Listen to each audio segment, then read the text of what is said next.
Standard 12th subject state part 2 chapter 3 section E દાખલા number 10. તો દાખલા નંબર 10 ની આપણે રકમ જોઈએ. એક પ્રામાણ્ય ચલ x માટે સંભાવના ઘટત્વ વિધેય નીચે મુજબ છે. fx બરાબર 1/50 રૂટમાં 2π e માઇનસ 1/2 કૌંસમાં x માઇનસ 150 છેદમાં 50 નો square minus infinity less than X less than infinity. દાખલાની રકમ આપી છે અને આ પ્રશ્ન પૂછ્યો છે. તો પહેલા તો આપણે અહીં fx બરાબર જવાબની શરૂઆત કરીએ તો 1/50 બ્રેકેટમાં 2π e માઇનસ 1/2 x માઇનસ 150 છેદમાં 50 નો સ્ક્વેર ને અને આ સૂત્ર આ જે આપી દીધું છે તેને કોની સાથે તો આ સૂત્ર સાથે સરખાવવાનું. તો આ સૂત્ર કે fx બરાબર 1/સિગ્મા 2π e માઇનસ 1/2 બ્રેકેટમાં x minus mu upon sigma નો સ્ક્વેર. તો આ સૂત્ર સાથે આપણે સરખાવવાનું. આ સૂત્ર આપ્યું છે. આ જગ્યા પર આ 50 છે. જો આ 50 તમે જોઈ શકો એ જગ્યા પર અહીં શું છે સિગ્મા. ત્યાં બી જુઓ તમે, અહીંયા બી જુઓ. જો આ છેદમાં અહીં આગળ 50 છે તો અહીં સૂત્રમાં જો આ જગ્યા પર શું છે સિગ્મા. તેનો મતલબ નક્કી થઈ ગયો કે સિગ્મા બરાબર કેટલા તો કે 50. પછી એ જ રીતના અહીં આગળ આ 150 છે, આ 150 તો જે આ જગ્યા પર શું છે મ્યુ. લખી દેવાનું મ્યુ બરાબર 150. હવે ઓળખાણ થઈ ગઈ. હવે પ્રશ્ન જોઈએ પહેલો કે પી કૌંસમાં x1 less equal to x less equal to 250 બરાબર 0.4772. દાખલામાં આપણને આવું આપ્યું છે. x1 ની કિંમત શોધવાની છે અને આ શું કહેવાય તો કે x2. આપણે લખી શકીએ કે x2 બરાબર કેટલા છે 250. આપણે કહો x2 બરાબર 250 એના ટોટલ પ્રોબેબિલિટી સંભાવના ક્ષેત્રફળ આપણને આપી દીધું છે. તો આપણે શું કરવાનું તો કે આ સૂત્રમાં Z2 વાળું સૂત્ર એટલે લખી દઉં છું x ને ઝેડમાં ફેરવતા.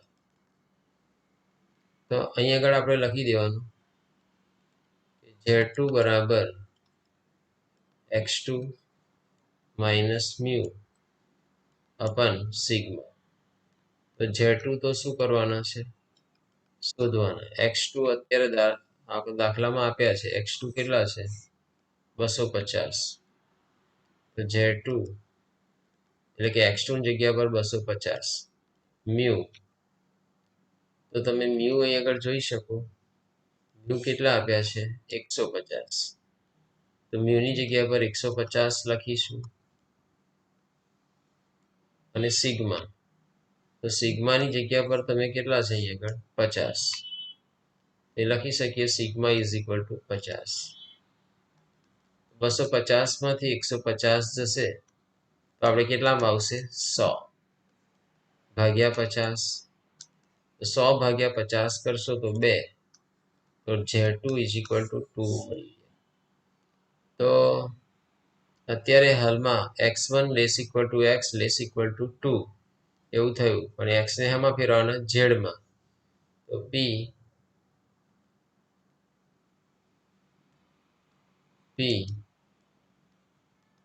Z1 less equal to z less equal to 2 બરાબર એ આગળ આપણે Z1 થી Z2 બરાબર 0.4772. 0.4772. પહેલા છે ને બેનું ક્ષેત્રફળ આપણે જોઈ લેવાનું કે બેનું ક્ષેત્રફળ આપણને કેટલું મળે છે. એ બહુ જ અગત્યનું છે. બેનું ક્ષેત્રફળ જો આપણને ખબર પડી જાય કે કેટલું છે તેનાથી આઈડિયા આવશે કે Z1 કેટલો દૂર હશે. તો જો આ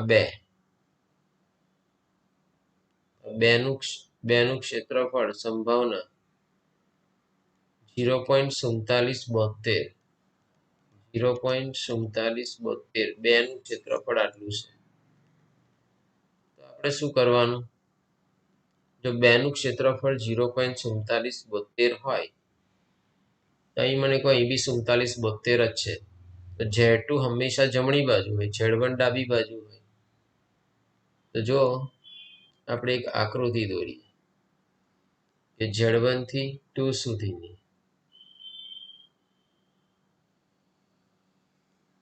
આકૃતિ કેટલી દૂર રહેશે આનાથી આપણને આઈડિયા આવશે.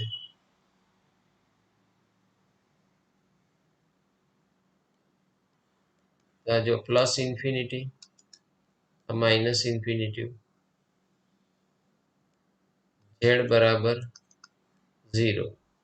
હવે અહીંયા આગળ શું ને Z2 હંમેશા જમણી બાજુ હોય, અહીં Z2 હશે, Z2 બરાબર કેટલા છે? 2. સમજો મેં 2 આટલે દોરી દીધા. પણ આ Z2 તો Z1 કઈ બાજુ હશે? ડાબી બાજુ. તો કેટલા ડાબી બાજુ? તો કે અહીં 2 થી 0 સુધીનું ક્ષેત્રફળ આટલું જોઈએ તો 2 થી 0 સુધીનું ક્ષેત્રફળ 0.4772 છે. એનો મતલબ 0 થી આ 2 સુધીનું, બરાબર. અને આ Z1 થી 2 સુધીનું પણ કેટલું છે? 0.4772. તેનો મતલબ નક્કી છે કે Z1 આ જગ્યા પર હશે. તેથી આપણે લખી શકીએ કે Z1 બરાબર કેટલા? 0. તો 0 થી Z2 એટલે 2 સુધીનું, તો આટલું જ એરિયા થાય.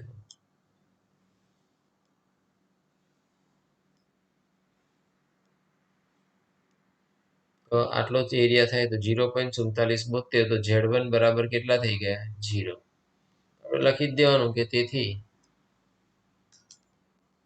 Z1 ઇઝ ઇક્વલ ટુ કેટલા? 0.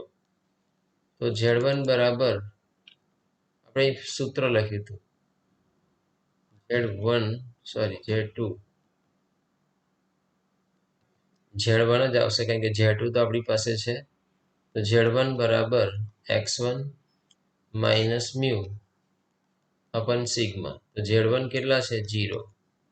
x1 આપણે શોધવાનું, મ્યુ આપણી પાસે છે. તો મ્યુ કેટલા છે?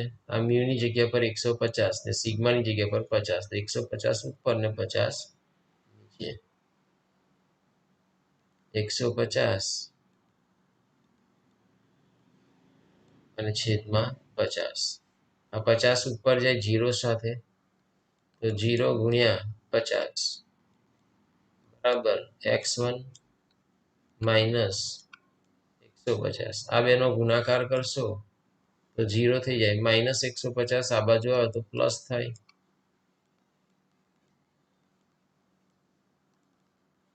x1 બરાબર કેટલા? 150. આપણે x1 150 આવી ગયું. હવે આપણે આગળ શોધવાનો બીજો ક્વેશ્ચન. તો કે p કૌંસમાં 75 less equal to x less equal to x2 બરાબર 0.3539. તો આ 75 શું કહેવાય? તો કે x1. તો x1 બરાબર 75 આપ્યા છે. આપણને શું શોધવાના છે? x2 નથી આપ્યા. તો આપણે શું કરવાનું? તો કે x ને z માં ફેરવતા. તો અહીં આગળ શું લખશું? p પછી 75 લેસ ઇક્વલ ટુ, અત્યારે હાલમાં જો લખી દો તો અહીં આગળ x1 ની કિંમત આપણે લાવવી પડશે ને, તો એ લાવવાની છે. તો અહીં આગળ x less equal to x2 પહેલા આ વસ્તુ આપી છે. હું પહેલા આવું નવું લખી દઉં છું.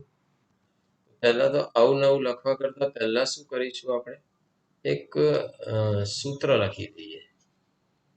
x ને z માં ફેરવતા. એને ફેરવી તો કાઢીએ, પણ શું લખીએ? સૂત્ર લખીએ કે Z1 બરાબર x1 minus mu upon sigma. તો x1 75 માઇનસ મ્યુ 150 ને સિગ્મા 50. 150 છેદમાં 50. 75 માંથી 150 શું કરવાના આપણે? માઇનસ કરવાના. તો -75 આવે. 75 માંથી 150 જાય તો -75 અને છેદમાં 50.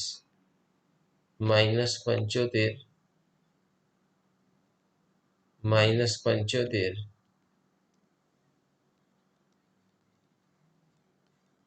છેદમાં 50. -75 ભાગ્યા 50 કરશો તો -1.5 આવ્યું. આ 1.5 શું છે? Z1. તો Z1 મળી ગયા આપણને. તો આપણે જ્યારે લખવાનું થાય તો આની અંદર જે લખીએ કે Z1 -1.5 less equal to x less equal to x2, તો Z2 આપણે કરી દઈશું. તો -1.5 -1.5 less equal to Z less equal to Z2 બરાબર 0. કેટલા છે? 35 39. 0.35 39. ચલો, આ તો થઈ ગયું. હવે આપણે આ માઇનસ વાળું જોઈ નહીં શકવાનું, પણ આકૃતિ તો દોરી શકીએ. પહેલા આકૃતિ દોરી દઉં છું.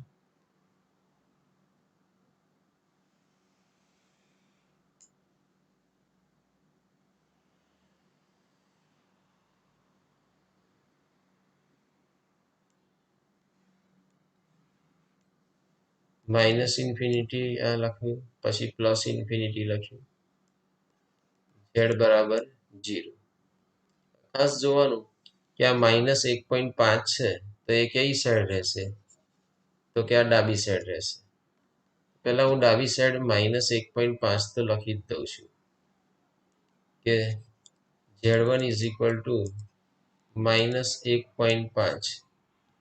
તો આ તો થઈ ગયું. Z2 ક્યાં સુધી જશે એ ખબર નથી. તો આને આ ક્ષેત્રફળ ટોટલ 0.3539 આપ્યું છે. તો 1.5 નું જોવાનું આપણે. 1.5 નું તમે જોશો તો 1.5 નું કેટલું છે? હવે જો 0.4332. 0.4332 છે, આનો મતલબ શું? હવે તે સમજીએ. જો 0.4332 આટલું ક્ષેત્રફળ છે. આ ક્ષેત્રફળ ક્યાંથી ક્યાં સુધીનું? તો કે એ -1.5 થી 0 સુધીનું. 0.4332.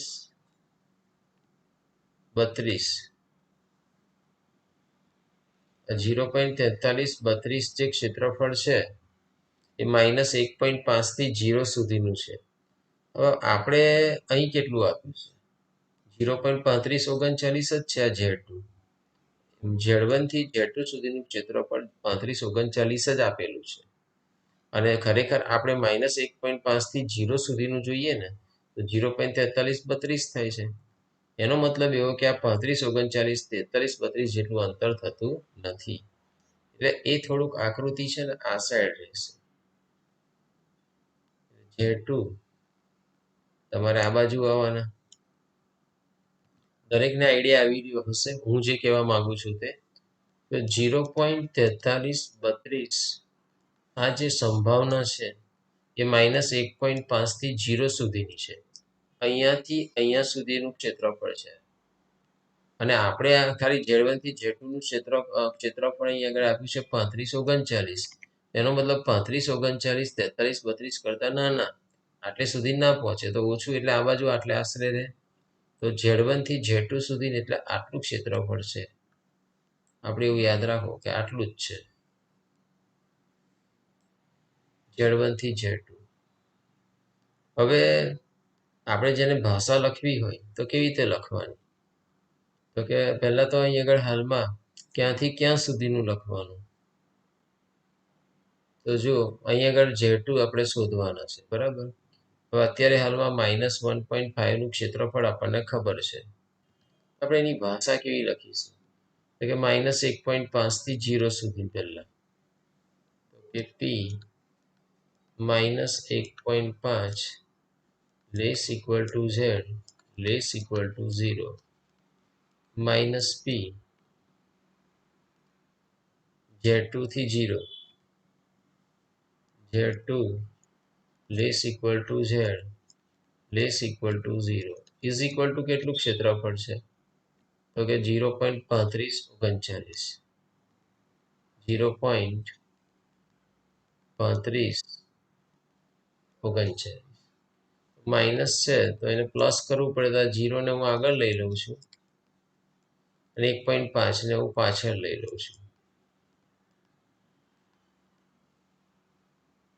Minus P Z2 less equal to Z less equal to 0 બરાબર 0.3539 હવે 1.5 નું આપણે જોવાનું તો 1.5 નું આપણે જોઈશું તો અહીં જોયું આપણે કેટલું છે 4332 0.4332 લખી દઉં છું 0.4332 આ પ્લસ છે આ બાજુ આવે તો શું થઈ જાય માઇનસ 0.3539 માઇનસ વાળી રકમ જમણી બાજુ જાય તો પ્લસ થઈ જાય તો P Z2 less equal to Z less equal to 0 તો 0.4332 માંથી 0.4332 માંથી આ 0.3539 માઇનસ કરવાના તો 0.0793 આવે છે બરાબર P Z2 less equal to Z less equal to 0 આ તો ક્ષેત્રફળ જ છે આ ક્ષેત્રફળ ક્યાં આગળ છે 0.0793 તે આપણે ચેક કરવાનું તો 0.0793 આપણે જોવાનું કઈ જગ્યા પર છે 0.0793 0.0793 અરે બેઠા મળી ગયા એ આમાં છે 0.2 માં અને 0 0 એટલે 0.2 જ કહેવાય 0.2 આપણને રકમ મળી ગઈ 0.2 માં લખું છું તો આ 0.0793 પ્રામાણ્ય વક્રના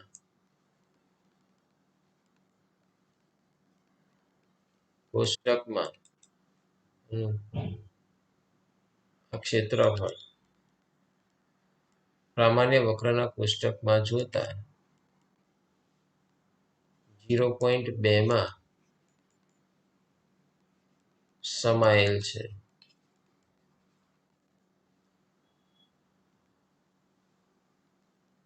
અને દાખલામાં Z1 આ આકૃતિ જે છે ને Z2 0 ની કઈ બાજુ છે ડાબી બાજુ તો Z2 0 ની ડાબી બાજુ હોવાથી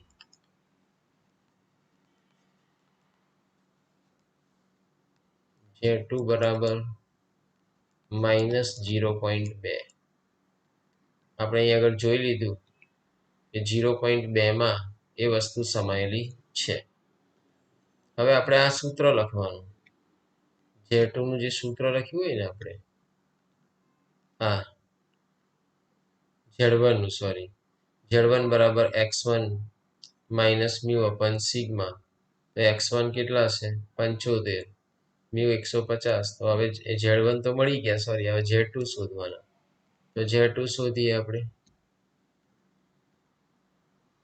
તો Z2 બરાબર x2 minus mu upon sigma Z2 minus 0.2 x2 શોધવાના મ્યુ આપણી પાસે ઓલરેડી તૈયાર છે તો કેટલા છે તૈયાર 150 અને 50 150 અને 50 તો 50 છેદના છે તે આ બાજુ ક્યાં જતા રહેશે? ઉપર. તો -0.2 ગુણ્યા 50 બરાબર x2 માઇનસ 150. -0.2 ગુણ્યા 50 કરવાના તો -10 આવશે. પછી શું કરવાનું? -150 જમણી બાજુ છે, ડાબી બાજુ જાય તો +150 થઈ જાય. બરાબર શું? તો કે આ શું વધ્યું? x2. ત્યાં લખી દઉં છું x2 લખી દેવાનું. તેથી x2 બરાબર -10 પ્લસ 150 તો 140. x2 બરાબર 140. તો દાખલો અહીંયા પૂર્ણ થાય છે. તો દરેક સ્ટુડન્ટને કમ્પ્લીટ ખ્યાલ આવી ગયો હશે એવું સમજીને દાખલો અહીંયા પૂર્ણ કરું છું. ઓલ સ્ટુડન્ટને મિતેશ ક્લાસીસ તરફથી થેન્ક યુ વેરી મચ.